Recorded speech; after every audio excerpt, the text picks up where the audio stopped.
What's up, guys? We're back in the shop and I am hacking some stuff up here. This is a Novritsch SSG-10. Part of the problem with this gun was that it was a long barreled variant and it had the suppressor on it. The suppressor was about 9 inches, I think, 9-10 inches long, and it's just way too long with the suppressor on it, but it is very quiet with the suppressor, and I really want to run that. What I've done here is I've cut the barrel down quite a bit. It's not as much as you might think. It's actually only about 7 inches because I am re-extending the barrel just a little bit with this piece of carbon fiber tubing. This is actual carbon fiber.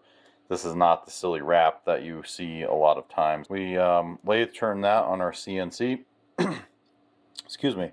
Lathe turn that so it slip fits inside of the receiver tube, or the barrel tube, I guess you can call it. What that allows it to do is essentially couple these two pieces together. It also looks pretty decent while doing so, if I must say so myself. Then obviously the barrel sticks into the receiver about this far once it's threaded in, and then obviously your hop up and everything goes in there. The next step is we have to figure out how to square up these two pieces, probably throw them in the milling machine and square them up. And then from that point, we are going to bond these together, be it a screw or adhesive of some kind. Not sure quite exactly how we're going to do that yet. And then I'm pretty much thinking I'm just going to take this adapter out. It's just got a blind pin in it, and I will just attach it here. This suppressor has like this adapter, which somebody tried to get off. I don't know who that would be, but apparently that doesn't come off. I was under the understanding that this was M14 threads, so I'm not quite sure what's up with these ginormous, like, they've got to be close to 30 millimeter threads there, so not sure what I'm going to do with that yet, but the inner barrel will also be cut down. One of the catches here is the hop-up will not adjust because this has to slide out. And I did account for that in my design, and what we're going to have to do is do that. I can't think of the name off the top of my head, but there's a hop-up you can buy that actually turns a dial. Essentially, you put the dial on top of the barrel tube here, and it allows you to adjust it, which is a great upgrade anyway, because every time I pick this gun up, my finger inadvertently hits that hop-up adjustment and just completely messes it up. So that was one of the things that we need to upgrade as well. But I think this carbon fiber looks just freaking phenomenal. I wish I could have done the entire barrel tube.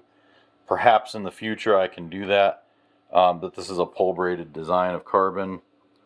It just looks super awesome. So there's that. We're going to get back to work, chop the inner barrel down, square up the tubes there, attach them permanently, and then we're going to figure out our muzzle attachment piece.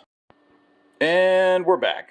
So we squared up the ends of both of these pieces on the milling machine to make them square. Did that. I'm kind of not so sure about the fluted going to carbon. I wish I could do this whole thing in carbon, and maybe that's something I do at a later date. But for now, I think once it's in the chassis, I think it's going to look a lot better. So here's kind of the mock-up of it all. And you can kind of see, if we go to the end here, the factory barrel would have been about to that length there without a suppressor. So you imagine a suppressor being even further out to the end. So this is going to be a lot more compact and easier to run around with a suppressor on the end of it. These are actually pretty high quality inner barrels from Novritsch. This is actually a 601 is what that one mic'd out to. There could be a burr on it or something. It could be a 602, but aside from the knurling getting messed up there, it looks pretty fantastic. Stay tuned for some more videos on this. We plan to HPA this gun with a Wolverine bolt setup, their electro-pneumatic variant of that. So it's going to have quite a bit of power. That's why I'm not worried. I'm not really worried about cutting off about 7 inches of the inner barrel, because I believe I can make that up with the HPA setups. Thanks for watching, and we'll catch you on the next video.